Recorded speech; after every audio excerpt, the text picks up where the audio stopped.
Now, the big issue of contention, of course, is this issue of Swedish accession and of F-16s for Turkey.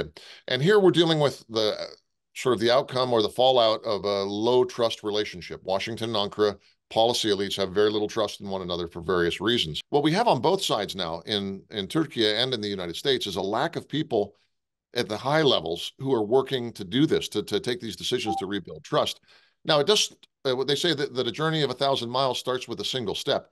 So you have to start somewhere, right? And that was the whole idea of the F-16s. You start with something that's of mutual benefit. It's been very difficult. So I think the rebuilding of mutual trust will take at least a decade once it starts. And this is a good opportunity for it to start, but I'm not sure that we'll take the opportunity. Both sides have constituencies in Ankara and in Washington pushing back against it. So this may be another disappointment, or it may be the start of the journey to recovery of mutual trust. I see so much upside in the US-Turkish relationship that is really being held down by this trust deficit.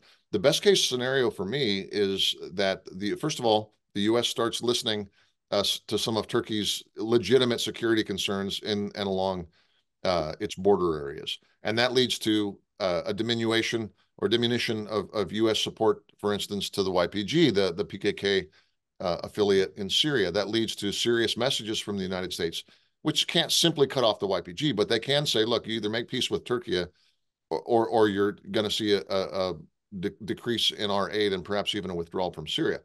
I think that's a possibility. I think another possibility is that the U.S. and Turkey provide subtle and nuanced support to stabilization post-conflict in Gaza. I think Turkey and the United States both want to see the same thing. They want to see a rebuilding of Gaza that makes life better for the Gazan people and is acceptable to Israel. So the F-16 deal goes through. This is my positive scenario. F-16 deal goes through. Sweden gets in.